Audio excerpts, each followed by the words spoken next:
Fala galera, beleza? Tio Soares aqui mais uma vez e hoje a gente vai conversar um pouquinho sobre periodização barra programação de treinamento.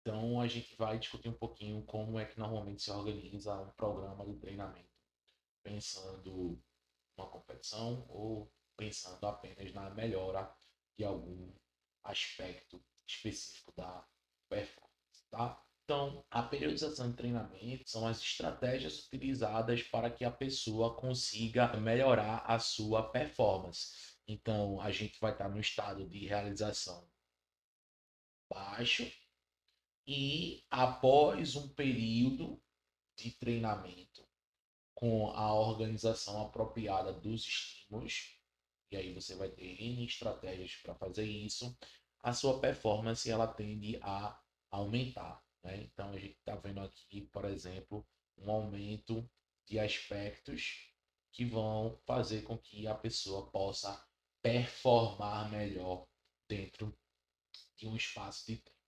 Tá? E aí, dentro dessas estratégias ou dentro dessas formas de periodizar, a gente tem dois grandes blocos, os tradicionais e os contemporâneos. Os tradicionais foram aqueles primeiros modelos de periodização de treinamento. Surgiram por volta de 1950 e eles eram classificados basicamente em três modelos. E, independentemente desses modelos, a gente tem algumas características em comum a eles. Então, por exemplo, a gente tem alguns posicionamentos básicos e esses posicionamentos básicos eles vinham acompanhados com alguns princípios que hoje são muito conhecidos na área de treinamento, que são os princípios do treinamento, tá? Para quê? Para que pudesse chegar a essa evolução no processo esportivo de uma maneira geral. Bom, então a gente vai falar rapidamente sobre esses posicionamentos, sobre esses princípios, falar dessa diferença entre os métodos tradicionais e contemporâneos e dar alguns exemplos relacionados à modalidade do fitness funcional, que é a modalidade do CrossFit. Bom, então, quando a gente pensa o primeiro princípio, né, o primeiro conceito a ideia de organizar os estímulos veio da descoberta e veio dos posicionamentos relacionados ao pesquisador Seger em 1950. Na verdade, as primeiras manifestações sobre esse aspecto específico começaram em 1976 e ele falava sobre a síndrome da adaptação geral. O que é que isso quer dizer? Quer dizer que após realizar um exercício, o nosso organismo ele vai para uma fase de alarme, que é aquela fase durante e imediatamente após o exercício. Né? Então, o exercício é um modelo de estresse e esse estresse vai gerar, de alguma forma, um alerta ao organismo. Esse alerta vai desencadear inúmeras respostas compensatórias para que a gente possa se tornar mais forte, para que a gente possa superar esse estresse. Então, a gente tem uma fase de resistência.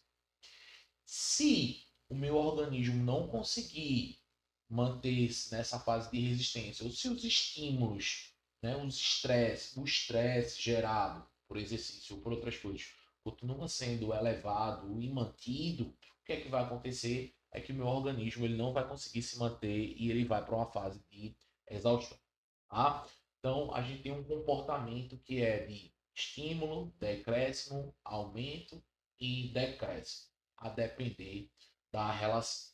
Então, o que é que Matveev ele propôs inicialmente? Ele propôs que essa ideia da síndrome da adaptação geral, ela se correlacionava com um processo que nós chamamos hoje de supercompensação, que é o primeiro conceito da parte de periodização do treinamento esportivo. O que é essa compensação? Eu vou promover um estímulo, esse estímulo vai fazer com que meu organismo momentaneamente esteja em estado de fadiga, mas uma vez recuperado, ele vai supercompensar, ou seja, ele vai passar um pouco mais do seu estado considerado basal, e isso aqui, de forma acumulativa, vai fazer com que sua performance ela aumente. E aí, nesse princípio, começou a se preocupar na relação da sobrecarga de treinamento e aí na relação entre dose e descanso, dose e resposta, tá? Então, dentro das ideias da síndrome da adaptação geral, o conceito de supercompensação ela foi desenvolvida e é um dos primeiros princípios, conceitos dentro da periodização ou programação de treinamento, tá? O segundo conceito ele está associado aos princípios da periodização. Então, os princípios da periodização ele vem dizer características básicas de todo programa de treinamento. Então, todo programa de treinamento ele tem que ter característica cíclica, ou seja, a gente vai passar e perpassar várias vezes pelo mesmo objetivo. Então, é muito comum o pessoal, por exemplo, que treina em boxe e começa, por exemplo, a fazer planilha e achar a planilha chata. Porque eu tenho uma característica cíclica muito mais acentuada. Eu preciso ir e vir muito mais vezes naquele movimento, naquelas intensidades, para que eu possa gerar as adaptações. Tá? Nesses princípios ainda, a gente tem uma unidade de treinamento que é considerada uma unidade de preparação geral e especializada. A gente vai comentar um pouquinho mais para frente, mas de ideia geral é quais são as valências mínimas necessárias que eu preciso desenvolver para que eu possa performar bem em qualquer aspecto do, a, do âmbito esportivo. Beleza. Como eu vou transferir essas valências para a especialidade e especificidade da modalidade? Tá? Então, aí a gente tem uma preparação geral que vai envolver esses conceitos mais básicos: força, capacidade cardiorrespiratória, potência muscular, tá? Resistência muscular em alguns casos, e depois a gente vai fazer isso de forma especializada na modalidade. Tá? Treinos com cargas de características ondulatórias, tá? A gente tem no treinamento de força uma forma de periodização linear, uma forma de periodização ondulatória, mas nesse aspecto aqui especificamente, a gente quer falar que as cargas elas não podem ser sempre elevadas, elas precisam respeitar uma ideia de ondulação para que o indivíduo possa se recuperar, né? Então, essas ondulações elas podem ser organizadas de diferentes maneiras. Então, por exemplo, o mais comum dentro do cenário do fitness funcional é o regime 3-1-2-1. Então, treina-se 3 dias, um de descanso, treina-se 2 dias e mais um de descanso. Só que isso deve ser analisado individualmente pessoa a pessoa, mas a gente vai ter essas características de subir e descer. E a ideia de continuidade. Eu posso subir e descer, mas de maneira progressiva, né? Então eu tô aqui, eu tenho um estímulo, eu volto, eu tenho um estímulo, eu volto, eu tenho um estímulo, eu volto, eu tenho um estímulo, eu volto. E isso gerar um aspecto de continuidade, tá? Então, a ideia de continuidade, respeitando os outros princípios, é que os estímulos eles passem a se tornar mais elevados. E aí, consequentemente, lógico, mais adaptações serão geradas durante isso. Bom, e aí a gente tem um desenho que é um desenho que acompanha todos os outros modelos de treinamento, com algumas particularidades, que são, né, as hierarquias dos ciclos de periodização. Então, lembra que eu falei que tinha os ciclos, né? A gente tinha que ir e vir várias vezes em algumas coisas. E aí, para organizar isso, a gente pensa nos objetivos associados ao programa de treinamento. E aí, inicialmente, as modalidades esportivas elas eram preparadas predominantemente para os Jogos Olímpicos. Então, a gente tinha o que a gente chamava de preparação ao longo dos anos. Isso tinha um ciclo de 2 ou normalmente 4 anos. E dentro desses ciclos, a gente tinha ciclos principais de treinamentos que normalmente aconteciam dentro de um período de um ano. E aí, dentro desses, a gente tinha períodos menores e períodos ainda menores e as sessões de treinamento. Então, hoje, o processo de periodização de treinamento é muito esclarecido que a gente precisa respeitar essas etapas. Então, a gente vai ter um objetivo principal que está associado a algum campeonato ou algum evento esportivo e eu vou organizar meu programa de treinamento para que eu possa alcançar meu estado ótimo de performance lá. Então eu tenho um macrociclo. Dentro desse macrociclo, eu vou ter que distribuir objetivos menores, que são os mesociclos, e esses mesociclos vão ser compostos por objetivos menores, que são os microciclos, tá? Didaticamente, a gente normalmente divide os mesociclos em um mês, os microciclos em uma semana, e os macrociclos, a depender da quantidade de competições, os mais comuns são de um pico, 2 picos ou 3 picos. Vou mostrar uma imagem depois, tá?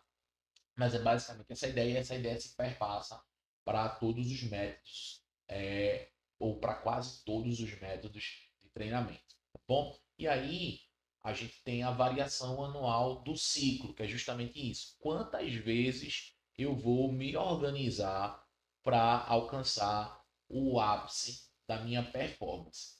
E aí, a TVEV ele descrevia que durante esse processo eu vou ter uma fase de preparação geral, que entra aqueles aspectos gerais especializados. Eu vou ter uma fase de competição, que eu preciso manter minhas características esportivas, e eu vou ter uma fase de transição, que é quando eu vou, né, para um descanso ativo, recuperar minimamente para que eu possa fazer um próximo estímulo, tá? Então aqui tem um exemplo de um pico, aqui tem um exemplo de 2 picos. Então perceba que a performance esportiva do segundo pico, do segundo pico foi maior do que a do primeiro pico. E quando a gente olha aqui, a do segundo foi maior do que a do primeiro e a do terceiro foi maior do que a do segundo. Ou seja, dentro desse ano de treinamento, eu tive 3 ciclos de treinamento, 3 variações de ciclos, mas a minha performance ela teve uma tendência a continuar aumentando, porque por causa do princípio da continuidade, tá? E aí a gente vai resgatar alguns desses aspectos mais para frente. Então, aqui a gente tem um exemplo básico, né? A gente tem uma relação entre intensidade de treinamento e volume, existe uma relação disso para cada período de treinamento, e a gente tem aqui a separação em relação à quantidade de meses. Então, eu tenho aqui a quantidade de meses, eu chamei de. Né? Então, aqui 1, 2, 3, os meses, cada um provavelmente poderia representar um mesociclo. E aí, se eu tenho um ciclo, apenas um ciclo anual de competição, a minha fase de preparação ela vai normalmente ali tomar quase 5 meses e meio. 5 meses e meio muito direcionado para o trabalho técnico, trabalho de mobilidade, trabalho de capacidade cardiorrespiratória, de resistência cardiorrespiratória, a depender da modalidade. Força, no caso do cross, né? No caso do fitness funcional, eu preciso aumentar meus níveis de força, tá? E isso, a depender da variação de ciclos, eu tenho relações temporais diferentes, mas sempre respeitando a ideia de período de preparação, período competitivo e um período transitório, tá? E aí a gente tem alguns exemplos de mesociclos, tá? O que seriam esses mesociclos? Seriam aqueles objetivos menores presentes dentro de cada macrociclo. Se a gente consegue perceber aí, a gente tem algumas características, como a gente tem o que nós chamamos de mesociclo inicial. Então, o mesociclo inicial ele vai ser composto por alguns microciclos específicos, que a carga de treinamento não vai ser muito alta, porque o indivíduo ou está iniciando no programa de treinamento, ou ele está vindo de uma fase competitiva, ele está vindo de uma fase de transição. Então, não posso gerar uma carga de treino, uma sobrecarga de treino muito elevada. A gente tem um período básico, né? E aí a gente tem vários memes, várias coisas na internet. O básico precisa ser feito. O básico é básico. O básico é básico. Nesse período básico, eu vou desenvolver as capacidades gerais necessárias para performar qualquer modalidade esportiva. E também vou desenvolver as capacidades especiais. Então, esse período, para mim, é um dos mais importantes, porque é onde a gente vai ter a maior fase de construção, construção das valências necessárias para performar bem em alguma modalidade. Contudo, ele é normalmente o mais longo dos períodos, né? Ele é o mais longo dos períodos e ele normalmente é o mais desgastante, porque a gente vai ter que repetir várias vezes alguns estímulos e a gente pode ter uma característica minimamente monótona, tá? Dentro dos mesociclos, a gente tem os microciclos e a gente tem vários microciclos. Cada microciclo com seu respectivo objetivo e com a sua respectiva carga, tá? Mas aí, para ficar um pouquinho mais fácil de entender, o que é que acontece? A gente pode olhar aqui que dentro do mesociclo inicial, que é aquele mesociclo, o cara está voltando de uma fase de transição, eu tenho microciclos recuperativos, ordinários e recuperativos. Ou seja, são microciclos que a intensidade não é necessariamente alta.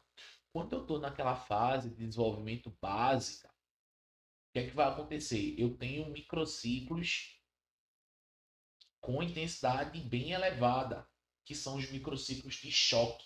Então, esses microciclos de choque, eles vão vir acompanhados de uma carga de treino elevada para que o indivíduo possa gerar uma resposta adaptativa proporcional, né, que tende a ser proporcional. A gente chama isso de resposta residual ao tempo realizando os estímulos e aos tipos dos estímulos, tá?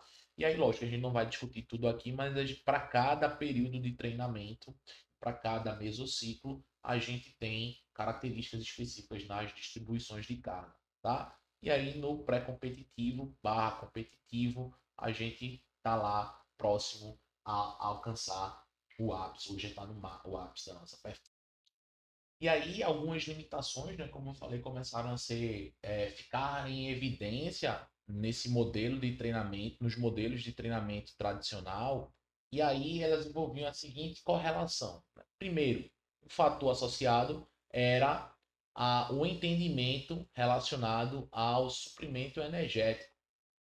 Então, a falta de suprimento, de demanda energética ou a incapacidade de entregar os estoques energéticos apropriadamente alterava a performance esportiva. E por que isso acontecia? Porque a gente tinha uma diversidade, uma falta de controle apropriado nas sobrecargas e nos treinamentos, né, nas cargas de treino, e isso vinha acompanhado por uma falha nos processos recuperativos. Não entendia-se claramente como um treino de velocidade influenciaria um treino de resistência, ou um treino de resistência anaeróbia alática poderia influenciar um treino de potência. E aí, alguns desses fatores combinaram, né, favoreceram a busca por métodos diferentes de programação. A gente tinha, por exemplo, a relação do progresso de treinamento em relação ao número de estímulos. E aí o que acontece? Quando a gente trabalha com atletas de alto nível, a gente precisa de um número de estímulos maior para determinadas habilidades, para que ele possa ter um processo adaptativo, porque a gente tem uma tendência a platô das respostas adaptativas. Então, o cara que é muito treinado, ele, em algumas fases de treinamento, ele não pode ter muitos alvos. Ele precisa ser mais específico para algumas valências ou para alguns pontos de dificuldade. Tá? E aí, esses modelos em blocos não permitiam necessariamente isso, porque tinham uma resposta, né, um período muito fechado em relação ao que deveria ser desenvolvido para a fase de preparação geral específica e a competição. Já no de blocos, né, já na outra proposta, não, a gente poderia ter menos valências, mas essas valências trabalhadas mais vezes durante o período competitivo. Mas aí dentro dessas discussões, principalmente da divergência de estímulos que eu precisava propor dentro dos programas, a gente teve uma evolução, né? A gente teve, na verdade, alguns movimentos para tentar melhorar esses métodos, e aí a gente tem um surgimento dos métodos considerados métodos contemporâneos, que foram encabeçados pelo modelo de blocos, tá? E aí, um pesquisador chamado Verkhoshansky, ele propunha uma forma minimamente diferente de organizar o programa de treinamento, onde a gente teria ainda esses três aspectos básicos de preparação, competição e transição, mas eles seriam desenvolvidos em blocos. Os princípios, né, do modelo de periodização de blocos, apesar de ter essas características de desenvolvimento competitivo e restauração, que seria a ideia de preparação geral, competitiva e transição, nós temos alguns preceitos básicos. E esses preceitos, eles vão se diferenciar e vão dar uma característica positiva a essa modalidade, a essa forma de organização dos estímulos. Por quê? Porque agora eu posso ter uma alta concentração de cargas de treinamento. Isso vai fazer com que eu consiga providenciar estímulos suficientes para atletas de alta performance, tá? Eu vou ter um direcionamento para alvos mínimos, ou seja, eu não vou precisar trabalhar muitas habilidades dentro de um bloco. Não, eu posso organizar dentro dos inúmeros blocos ênfases para as habilidades que eu preciso desenvolver. Tá? Então, eu posso fazer um bloco com ênfase nos exercícios, por exemplo, ginásticos, um bloco com ênfase nos exercícios de LPO, um bloco com os exercícios do ombro para cima da cabeça. Então, eu posso brincar em relação à quantidade de habilidades dentro de um bloco. E aí, eu posso restringir a quantidade de blocos e trabalhar vários blocos para que eu não tenha uma interferência. O que acontece? Quando eu utilizo muitas atividades especializadas, né, o número de habilidades excede a quantidade de número de habilidades que podem ser desenvolvidas. Então, eu posso ter, né, dentro dessa característica de bloco, um número mínimo por bloco, um número menor por bloco, mas eu posso ter muitos blocos e, consequentemente, eu vou desenvolver as habilidades de forma consecutiva, né? E aí, isso, ao juntar todos os blocos, vai fazer com que eu possa performar melhor, né? Então, esse foi um modelo que ganhou muita popularidade por causa desses conceitos minimamente diferentes, apesar de manter a ideia de acumulação, que é a fase de preparação, transmutação, que seria a fase especializada, e realização, que seria indo para a fase competitiva. Só que isso dentro de cada bloco. E aí, isso nos gera uma resposta específica que a gente vai ver no próximo slide. Então, aqui a gente consegue perceber que dentro do mesmo bloco de treinamento, eu tenho uma fase de preparação, uma fase de transferência, que seria essa transmutação, e uma fase de realização, que seria pico de performance. Ou seja, dentro dos blocos de treinamento, eu vou alcançando picos de performance e esses picos de performance vão me gerar uma resposta progressiva dentro de um espaço de tempo. Então, se a gente fosse fazer uma analogia a isso para dentro da modalidade do CrossFit ou do fitness funcional, eu poderia pensar esses mesociclos para algumas aptidões específicas minhas, tá? Então, normalmente eu falo ginástica, falo LPO, mas pode ser um movimento específico da ginástica que de repente você tem maior dificuldade. Então, por exemplo, para mim é chest to bar. Então, eu em alguns blocos de treinamento dou ênfase aos exercícios, às habilidades especializadas dos movimentos de puxar, né, na vertical e na horizontal, para que eu possa melhorar minha performance dentro dos exercícios ginásticos, especificamente de butterfly, tá?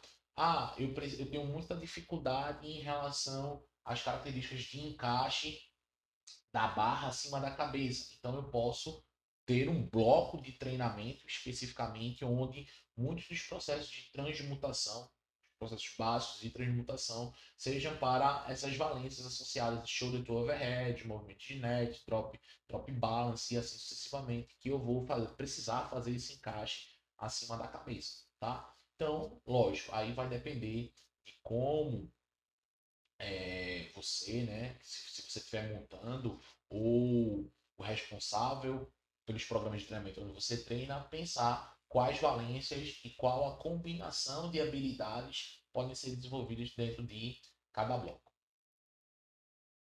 E aí, quando a gente vai agora tentar especificamente fazer as associações para o CrossFit, né, para o fitness funcional, a gente tem alguns problemas. Na verdade, a gente tem algumas dificuldades. Por a característica multimodal da modalidade faz com que eu tenha uma necessidade técnica muito elevada. Então, eu posso ter bem desenvolvido as valências físicas, mas se minhas valências técnicas, os movimentos ginásticos, os movimentos de levantamento de peso não estão bem desenvolvidos, isso vai influenciar a minha capacidade de performance, porque eu não vou ter uma efetividade no gestual técnico, né? Então, normalmente aqui tem um exemplo do livro de Tibana sobre um período de desenvolvimento. A gente tem essa ideia de fase preparatória, mesmo sendo trabalhado em blocos. Então, na fase geral, a gente vai ter que desenvolver hipertrofia, né? Para a modalidade é importante aumentar a quantidade de massa muscular, força máxima, potência e aspectos cardios respiratórios. Na fase específica, eu vou ter que transferir esse condicionamento geral,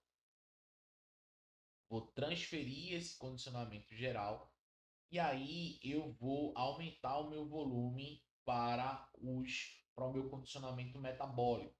O que é que isso significa? Eu vou começar com os trabalhos de base, de aumento de massa muscular, aumento de força e condicionamento cardiorrespiratório em geral, isso principalmente em modalidades monoestruturais, corrida, bicicleta, esteira. E aí, depois de construído uma base, eu vou começar a aplicar isso nas especialidades da modalidade. Para quê? Para que depois eu possa performar de forma mais apropriada. Eu desenvolvi as características técnicas, desenvolvi as características físicas, fiz um processo de transferência, que seria essa transmutação, a aplicação ah, dessas minhas valências na realidade do fitness funcional, né, na realidade dos workouts. E aí, uma vez isso realizado, eu estaria preparado para ir para a fase competitiva, que aqui, apesar de não colocar, tem um período chamado de tapering, seria um período de polimento que antecede a competição, e a pessoa teoricamente está apta a competir, tá? Mas aí, independente do modelo de treinamento, a gente tem essa característica de fase inicial, que envolve uma preparação geral, uma preparação especializada. A gente tem uma fase principal, que seria a fase da competição, né? Quando a pessoa está no ápice dos seus níveis. E a gente tem uma fase de transição, que é quando a gente precisa recuperar, né? Recuperar-se psicologicamente e fisicamente daquele período que fora passado anteriormente, tá? E aí, nos modelos em blocos, a gente vai realizar todo esse ciclo mesmo que eu não tenha eventos competitivos. E aí esses ciclos podem ter ênfase em alguma valência física ou em alguma valência técnica. Então, pensando na utilização dos diferentes modelos e no que a gente faria para a modalidade de fitness funcional, eu particularmente acredito, né? A gente não tem muitos estudos ou muitos relatos especificamente sobre o que seria a melhor forma de periodizar para o CrossFit. Eu, na minha prática, e como cobaia, utilizo uma mescla do que seria as características tradicionais com as características contemporâneas. Então, eu estabeleço metas em longo prazo, mas eu utilizo ciclos mais curtos com ênfase em algumas valências físicas. Eu consigo fazer isso hoje, mas em outro momento não consegui. Então, por exemplo, em 2022, eu parei um ano de 2022 só para trabalho técnico. Então, eu fazia muito trabalho de força. Então, o trabalho de força é importante para quê? Então, eu tenho que fazer exercícios de empurrar na horizontal e na vertical, exercícios de puxar na horizontal e na vertical, Isso realizado com membros inferiores e membros superiores. E exercícios de estabilização do meu core. Então, beleza. Do ponto de vista de valência física, eu preciso ter força de empurrar e puxar em vários eixos e a necessidade de estabilização da musculatura do tronco. Então, trabalhava muito agachamento, levantamento terra, puxada, supino, para desenvolver essa valência física, tá? Construir essa valência física, eu também concomitantemente estava trabalhando aspectos técnicos. Então, performar, né, ajustar, fazer um ajuste técnico para aprender a fazer um bar muscle up, para fazer um chest bar apropriadamente, aprender a fazer o salto duplo de corda, aprender a andar de cabeça para baixo, e assim sucessivamente. E as atividades de condicionamento cardiorrespiratório que envolviam predominantemente corrida. Fazia isso de forma independente dos workouts. Então, eu passei praticamente e treinava LPO separado, snatch e clean jerk. Snatch, clean jerk. Então, nesse período eu fiquei quase um ano treinando LPO separado. 2 dias na semana eu treinava apenas LPO. E aí, depois de um ano fazendo isso, eu iniciei o processo que seria o processo de transferência. Então, eu comecei agora a utilizar essa combinação de valências dentro de alguns workouts, alguns modelos de workout. E aí, o coach ou o programador da sua box, ele provavelmente, por causa do espaço de tempo, ele vai utilizar os workouts para alcançar alguma valência específica. Então, normalmente, quando eu monto o programa de treino, quando eu monto um workout, eu penso, esse workout vai ser realizado em qual espaço de tempo? Nesse espaço de tempo, qual a característica metabólica que eu vou solicitar? Para essa característica metabólica, qual o intervalo de tempo que a pessoa consegue fazer de forma sustentada, ou quanto eu preciso de intervalo após determinado tipo de estímulo. Até, né, todas essas coisas sendo consideradas, culminar no workout, tá bom? Então, de maneira geral, para quem está iniciando no programa de fitness funcional, acredito que o mais importante é trabalhar a sua base, então melhorar a flexibilidade, aprender a técnica dos movimentos e trabalhar as questões básicas de força e condicionamento cardiorrespiratório. Uma vez que você consegue desenvolver isso minimamente, você consegue iniciar o processo de transferência. Beleza? Espero que vocês curtam esse material. Qualquer coisa, manda um alô que eu mando as referências, mando os artigos, a gente troca uma ideia. Beleza? Valeu, forte abraço.